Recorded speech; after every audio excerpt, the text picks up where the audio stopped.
when you are in a relationship with a narcissist or a toxic person or whatever, the dynamic of the relationship typically changes pretty quickly. You start off getting chased. The narcissist starts off chasing you, wanting you, needing you, giving you everything you want. You feel like you deserve, you need, all the other good stuff. But eventually, the narcissist will start to take it away little by little, piece by piece, start to devalue you a little here, a little bit here, a little bit there. But now, guess what? You are addicted to the narcissist. You love this narcissistic person. You care about them so much. So now you end up chasing them. So what started off as them chasing you, pursuing you, giving you everything, now you're chasing them, trying to get the same thing. So now when you're chasing them, they give you little bits and pieces of love, care, affection, or whatever to keep you hooked. So now that little bit feels like a lot more than what it really is. A hug can go a long way now. So you'll continuously chase them to get that little bit of love and affection, but you eventually realize that it's not worth the chase. Welcome to another episode of A Narcissist Explains. Okay, my name is Lee Hammock. I'm known as Mental Healness on TikTok and Instagram. I am a diagnosed narcissist. The point of my platform is to bring awareness to personality disorders and mental health issues all alike, and to get more people into therapy and to validate the victims and survivors of the narcissists and whatnot. This TikTok right here I did today actually talks about the shifting dynamic of a narcissistic relationship, because in the beginning, the narcissist is typically chasing you, the love bombing stage, the idealization stage, when the narcissist is chasing you, giving you everything that you want and need, making you feel like putting you on a pedestal, putting you above everybody else in their life. They let you know it, like, hey, I've never felt this way about anybody else. I've never done this for anybody else. Hey, I treat it like you're the only person I do this for. Like, I just feel like we're soulmates. And this typically goes really quickly, like to get your adrenaline flowing, to get your endorphins flowing, to get you to get all those bodily chemicals, the feel good chemicals, the serotonin, to get that stuff flowing in your body and your system, and do this for consistently to reinforce it, like that we are the person that was made for you. Kindred spirits, or what do you got? I don't know if it's a twin flames or whatnot, but kindred spirits, and you become over time. No matter how long it is, it could be very quickly. It could be a couple weeks, couple months, or whatever. You exchanging I love yous and all this other good stuff, and then all of a sudden, all that love, care, and affection that the narcissist was giving you, they start to pull it back.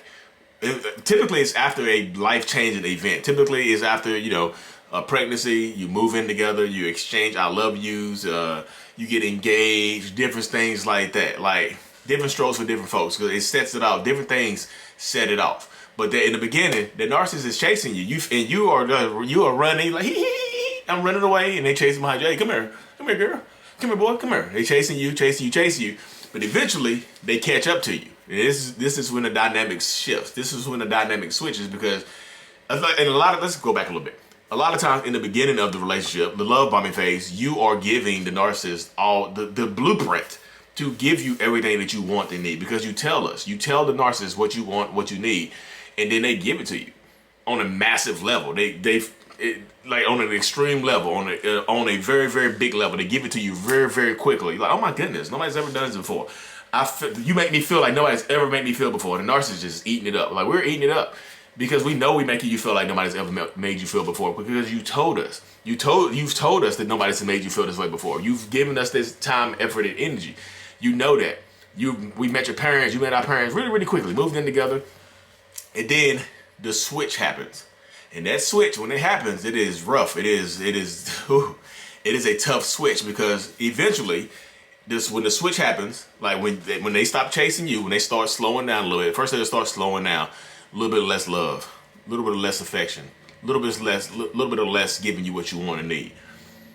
And they start chasing, you start slowing down too, wondering what's going on. You like, what's going on? What's happening back there? You still chasing me? Yeah, I'm still back here. I'm still chasing you.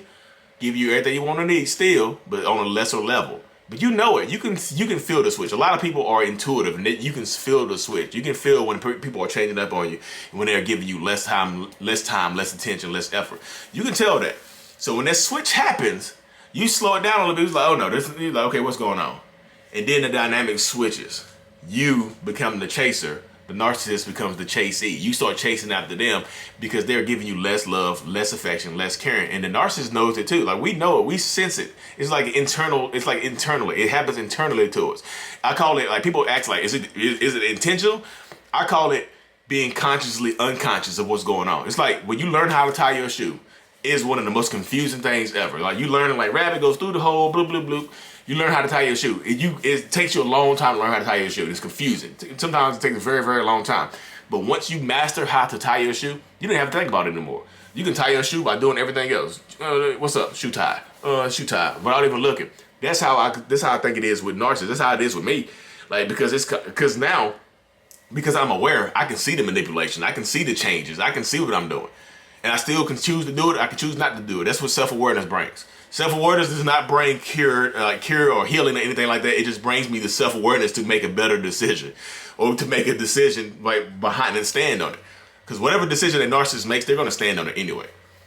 Whether it's a decision to hurt you, they're going to stand on that. Whether it's a decision to make you happy, they're going to stand on that, or whatever. But like they start to withdraw the love. This conscious, like they're consciously unconscious of doing it because this is a defense mechanism to protect ourselves, to get you addicted and hooked so you won't leave us, so you won't abandon us.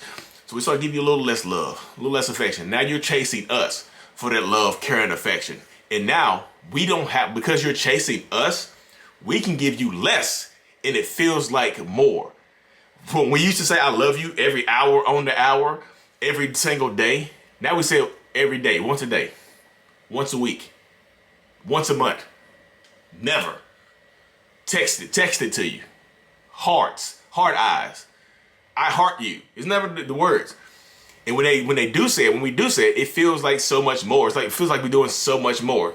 A hug never felt so good. We used to hug you, come in the house and give you a hug and kiss. Baby, I love you, girl.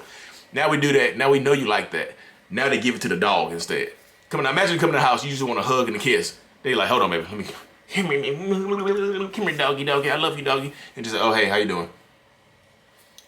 And then they give you a hug and kiss the next day, the next week. Intermittent reinforcement. I think they call it breadcrumbing. A little bit goes so much further. A little bit of love goes so much further now because now you are chasing the narcissist.